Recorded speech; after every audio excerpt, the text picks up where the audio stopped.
Bismillahirrahmanirrahim. Assalamu alaikum, my dear students. I hope you all will be in best of your health. और मेरी ये तमन्नाएं इसलिए हैं कि आज हम कुछ डिजीज़ के बारे में पढ़ने वाले हैं. Those are related to the human cardiovascular system. तो आप का आज का जो फोकस है वो डिजीज़ पर है रादर देन के टॉपिक पर होगा. ठीक है, तो let's move to the white board to have some view of the disease.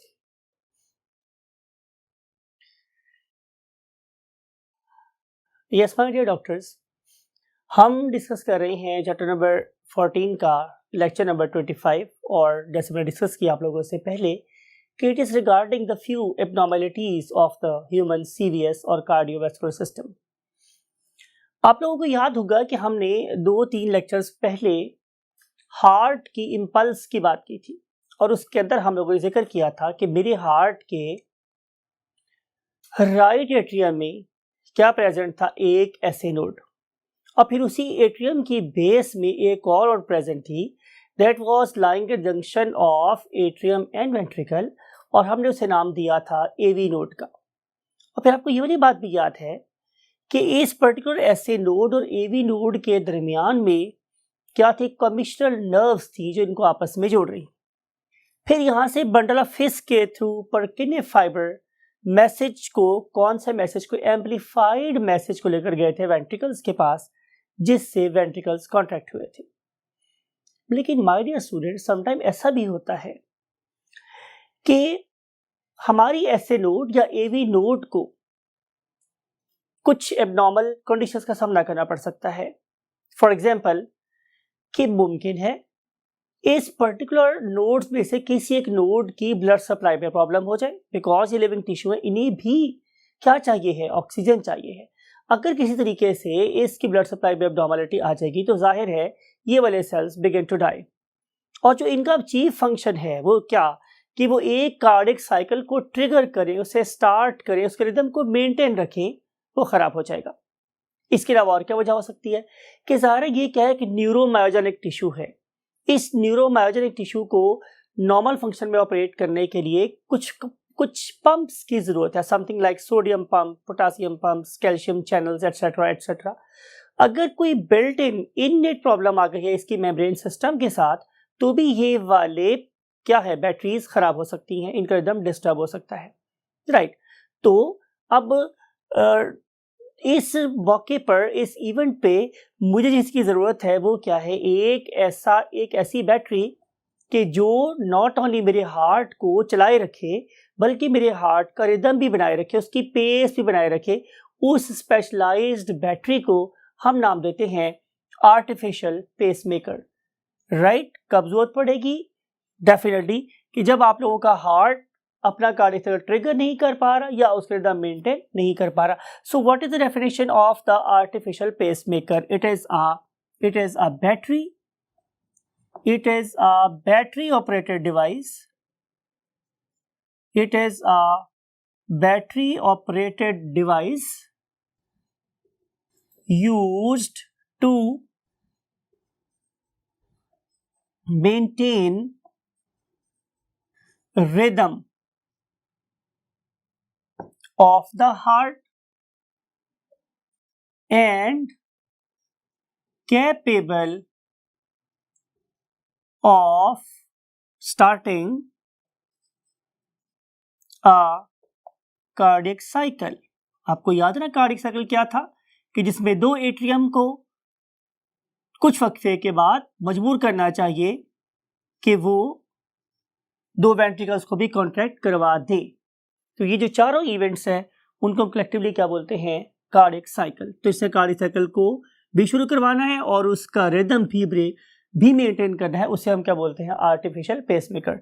और नीड मेरे पास क्या है कि when there is an abnormality, हमें जरूरत कब पड़ेगी आर्टिफिशियल पेसमेकर की, कि when there is an abnormality, there is an abnormality in either SA node or AV node. और तीसरी बात आ सकते हैं आप लोग, और इन कंडक्टिंग फाइबर्स, यानी कि तीनों में से अगर किसी भी जगह पे प्रॉब्लम आएगी तो उसके लिए हमें आर्टिफिशियल पेसमेकर की ज़रूरत पड़ेगी। इंपॉर्टेंस मेरे पास क्या है? डेफिनेटली कि अगर ये काम नहीं कर रहा और हमने ये लगा दिया तो definitely heart continue to work. यही इसकी इंपॉर्टेंस है कि इसकी वजह से हमारा जो दिल है वो मुसलसल काम करता रहेगा एंड प्रिवेंट डेथ, और जाहिर है ये डेथ को बचा सकता है जो उसकी वजह से होनी थी। आगे हमने लिखा हुआ स्टूडेंट हिस्ट्री पॉइंट, जिसके नाम मतलब क्या है? टाइप। तो आप लोगों के पास पता होना चाहिए कि आप लोगों के ऐसे नोड या एवी नोड के फेल होने का ताल्लुक किसके साथ है? सीवियरिटी के साथ है। यानी कि अगर मैं हार्ट फेलियर की बात कर रहा हूं तो दो तरीके से प्रॉब्लमिटी आ सकती है। नंबर वन इज एक्यूट, अगर तो खुदा ना खास्ता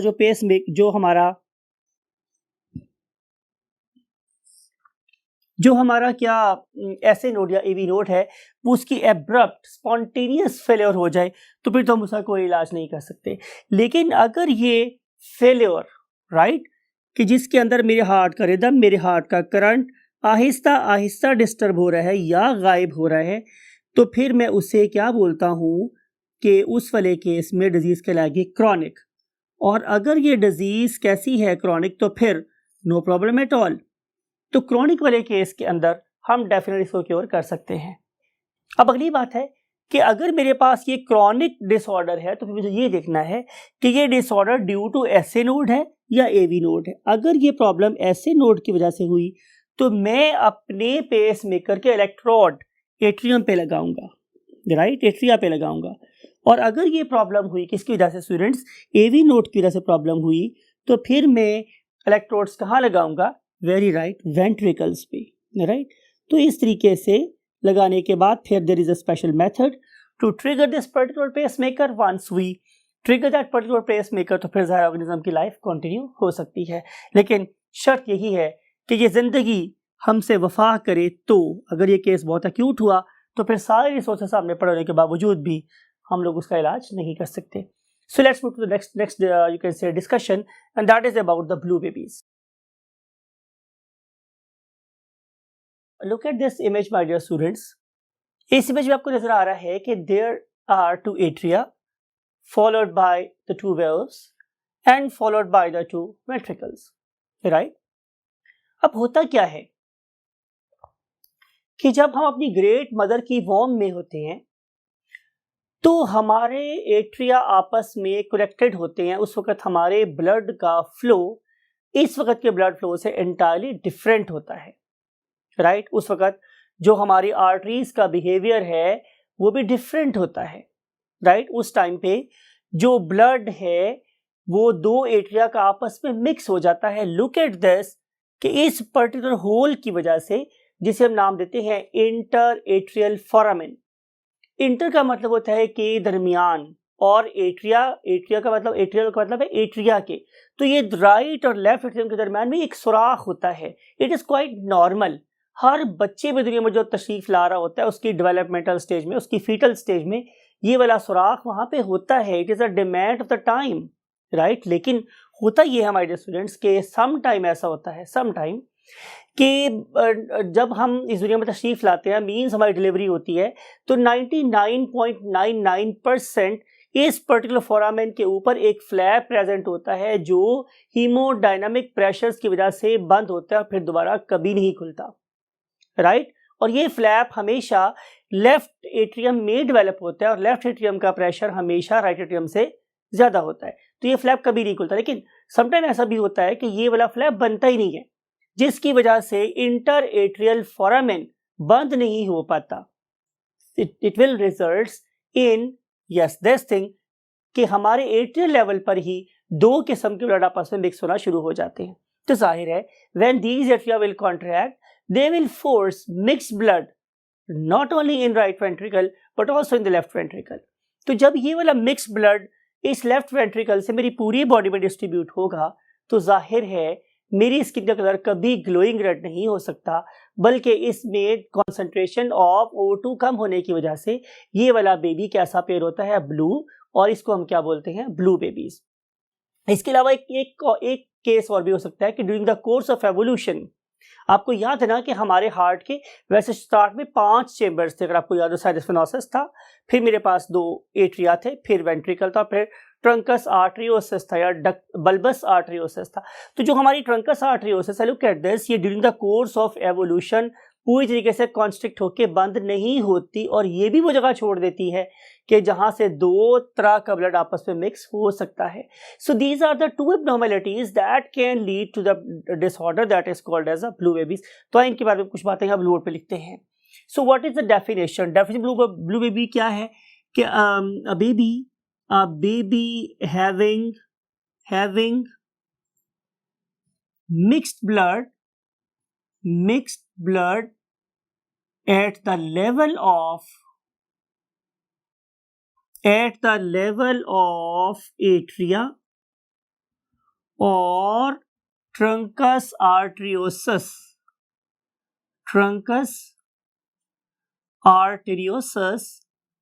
is called as basically what blue babies। और आगे इसकी कॉज क्या है? improper development of heart,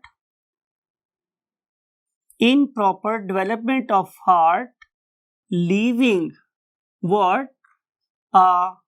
Interatrial foramen,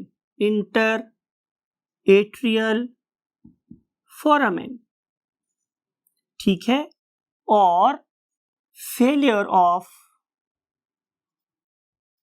constriction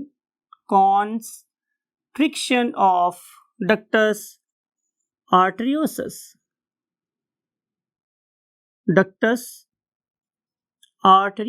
तो इन दोनों की वजह से ही बेसिकली होता है। अब ट्रीटमेंट मेरे पास क्या है कि हम आमतौर पे वो जो छोटा सा बेबी है उसे पेरेंट्स से ले लेते हैं और हम इस बेबी की ओपन हार्ट सर्जरी करते हैं। तो इसका ट्रीटमेंट मेरे पास क्या है? Open heart surgery. और इस ओपन हार्ट सर्जरी में हम उस छोटे से नन्हे से दिल का क्या कर देते हैं स्टूडेंट्स? ऑपरेट कर देते हैं। और उस ऑपरेट के अंदर हम कुछ भी नहीं करते, हम उस पर्टिकुलर सुराखों को जो चाहे डक्टस आर्टरियोसिस के लेवल पर होता है या इंटरएट्रियल फोरामेन के लेवल पे होता है, हम उसको वहाँ पे स्टिच लगा देते हैं और पैचिंग कर देते हैं और जाहिर है फिर ये 2 किस्म का ब्लड मिक्स होना बंद हो जाता है और ये ब्लू बेबी फिर रोजी बेबी में कन्वर्ट होकर हंसता खेलता अपने पेरेंट्स को लौटा देते हैं। तो हेंस उनका बेबी जो शायद जिंदगी की पहली 2-3 बहारें नहीं देख सकता था, अब इंशाल्लाह 70-80 बरस पूरा जिएगा। So this is the positive side of this study, right? So now we want to move to the next, you can say, topic, and that is called as hypertension. Hypertension is a disease that is present on page 322 of your book. और इसकी definition मेरे पास क्या है? Definitely आपको पता है कि tension क्या होती है? फोर्स, ठीक है। और आपको पता है कि अगर हम फोर्स पर यूनिट लगा रहे हैं उसे क्या बोलते हैं? प्रेशर। तो अगर आप लोग एक ब्लड वेसल कंसिडर कर रहे हैं, ये एक ब्लड वेसल है, तो इसमें से पास होते हुए जो ब्लड है it is exerting force on the sides, ठीक है। तो इस पर्टिकुलर ब्लड ने जितनी फोर्स लगाई पर यूनिट एरिया किसके ऊपर? On the walls of the vessel, उसे हम नाम कर देते हैं blood pressure. That is called as blood pressure. इसको हमने पढ़ा भी था, इसको हम पढ़ेंगे भी अभी ब्लड प्रेशर को बहुत डिटेल के साथ। और इसके अलावा आप लोगों ने फिजिक्स में भी इस टॉपिक को, ब्लड प्रेशर को, जाहिर है इसकी फ्लूइड डायनामिक्स के पॉइंट ऑफ व्यू से आपने इसको डेफिनेटली बहुत से तरीके से सरसान से समझा भी होगा, राइट। तो हम बात ये कर रहे हैं कि ब्लड प्रेशर बेसिकली क्या है? Force exerted by the blood on the walls of the arteries called as blood pressure. अब आमतौर पे ऐसा होता है कि अगर मैं इसको किसी पर्सन के ब्लड का नॉर्मल ब्लड प्रेशर मेजर करूं तो नॉर्मली कितना होता है? जाहिर है 80 मिलीमीटर टॉर या 80 मिलीमीटर मरकरी से लेकर 120 मिलीमीटर ऑफ मरकरी या 130 मिलीमीटर मरकरी तक भी आजकल ठीक समझा जा रहा है। तो उसे हम क्या बोलते हैं? उसे हम बोलते हैं नॉर्मल ब्लड प्रेशर। लेकिन अगर आप लोगों के हार्ट को किसी वजह से, डिस्कस हम पहले कर चुके हैं रीजंस को, कि अगर किसी भी वजह से अगर आप लोगों के हार्ट को उससे ज़्यादा जोर लगाना पड़ जाए जो नॉर्मल है, तो उस टाइम पे definitely you will undergo a disorder and that very disorder is called as hypertension। तो डेफिनेशन मेरे पास क्या हुई? डेफिनेटली सिंपली अब यू बोल सकते हैं hypertension mean high blood pressure. तो जब आप लोगों की ब्लड कैपिलरीज पे नॉर्मल से ज्यादा प्रेशर लगा रहा हो, मींस 80 मिलीमीटर ऑफ मर्करी से लेकर 120 मिलीमीटर ऑफ मर्करी से ज्यादा जो प्रेशर लगा रहा होगा, तो हम कहेंगे कि this person is suffering from hypertension, right. अब इस हाइपरटेंशन का इफेक्ट अच्छा है या बुरा, तो आंसर इज डेफिनेटली जो बैलेंस अल्लाह ताला ने आप लोगों को मेंटेन करके दिया है, that is the best balance. तो जब भी हम उस पर्टिकुलर बैलेंस को वायलेट करेंगे तो definitely sufferer will be the human being, right. तो हम बात यहाँ पे करेंगे जो हमारी ब्लड वेसल्स हैं, उनके बाहर एक बेसमेंट मेम्ब्रेन थी, और उस बेस मेम्ब्रेन के अंदर मेरे पास क्या था, एंडोथेलियल लेयर थी, राइट ना।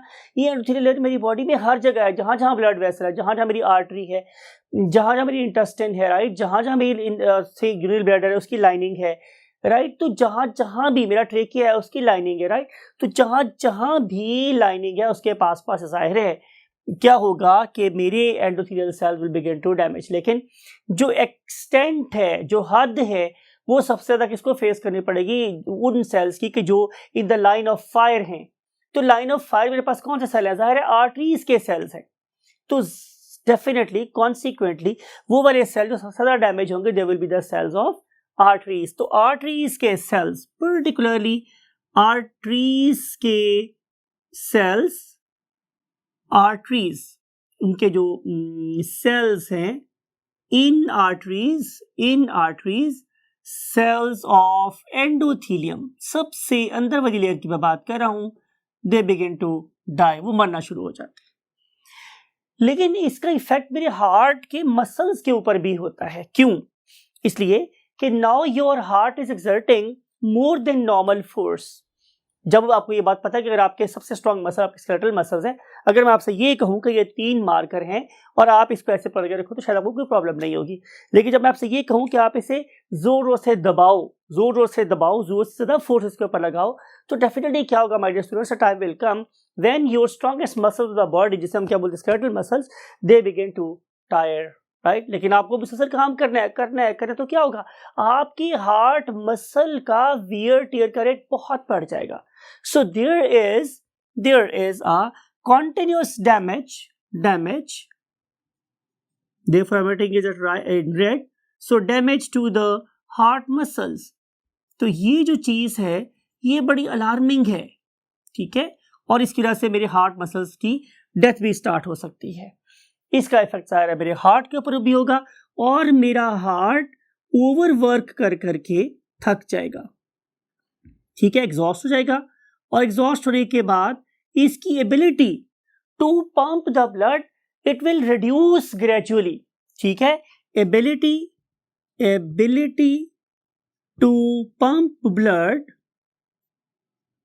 Will reduce gradually. ये एक इंपॉर्टेंट वर्ड है जिसको आप लोगों ने जरूर अपने माइंड में रखना है कि एक रात में ऐसा नहीं होता है, बल्कि ये सालों का मामला है, हम कंसिडर ही नहीं करते। हमारे लिए अपनी हेल्थ शायद लीस्ट इंपॉर्टेंस की हामिल है। हमें सांस चढ़ रहा है, हमें हार्ट पे पेन हो रही है, हमारी जो पेन है वो शूट करती हुई मेरे लेफ्ट बाजू में आ रही है, I am suffering from angina pectoris, everything is there.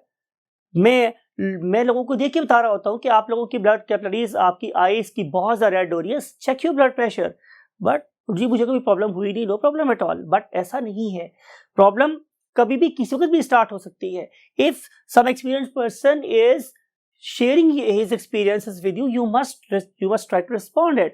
तो बात ये हो रही है कि ये आहिस्ता आहिस्ता बढ़ता रहता है और इसकी वजह से मेरे हार्ट में ब्लड को पंप करने की एबिलिटी कम हो जाती है। आपने मेरी बातों को अब जरा गौर से सुनना है।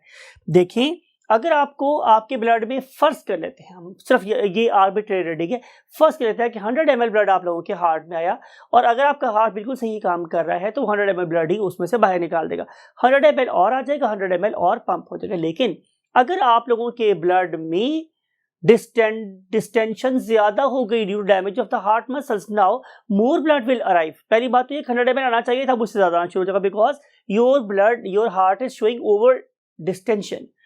प्लस उसके बाद क्या होगा कि आपके हार्ट की ब्लड को पंप करने की एबिलिटी भी फर्दर कम हो गई है। तो आ रहा है फॉर एग्जांपल 105 और एग्जिट हो रहा है मेरे पास क्या से 90, तो हर एक पंपिंग के ऊपर 15 ml ब्लड मेरे दिल के अंदर हमेशा रहेगा या ज्यादा होता रहेगा। This is called as residual volume. अब इस पर्टिकुलर रेजिडुअल वॉल्यूम का इफेक्ट किसके ऊपर है? इसका इफेक्ट होगा सीधा सीधा मेरे लंग्स के ऊपर, और जो मेरे लंग्स हैं they will begin to accumulate what a fluid into it.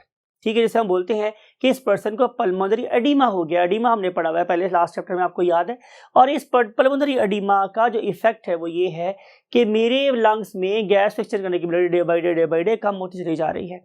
एक हार्ट पहले ही कमजोर था, अब ऊपर से उसको ऑक्सीजन भी नहीं मिल रही, तो फिर मेरा हार्ट जिस डिजीज को फेस करता है उसे हम क्या बोलते हैं? उसे हम बोलते हैं कंजेस्टिव हार्ट फेलियर।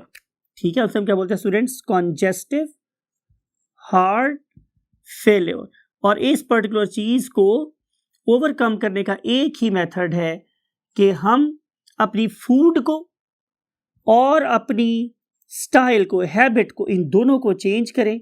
हम सादा ग़िज़ा खाएं, और जहाँ तक हैबिट की बात है अपने आप को वॉक में, एक्सरसाइज में इन्वॉल्व करें, तो डेफिनेटली हम इस लिथल बीमारी से शायद बनने से बच जाए। मरना ज़ाहिर हम लोगों ने है ही, लेकिन हमारी जो क्वालिटी ऑफ लाइफ है वो डेफिनेटली बेहतर हो सकती है। राइट? अल्लाह ताला हमें पूरी ज़िंदगी जीने की ताकत सलाहियत अता फरमाए और हमें इन मूज़ी बीमारियों से बचा के रखे, इसी दुआ के साथ। और इस दुआ के साथ कि आप अपने वालिदैन का बहुत एहतराम करें, और जब भी दुआ करें हमें भी दुआ में याद रखें। हम चाहेंगे आप लोग इजाज़त। अल्लाह हाफ़िज़।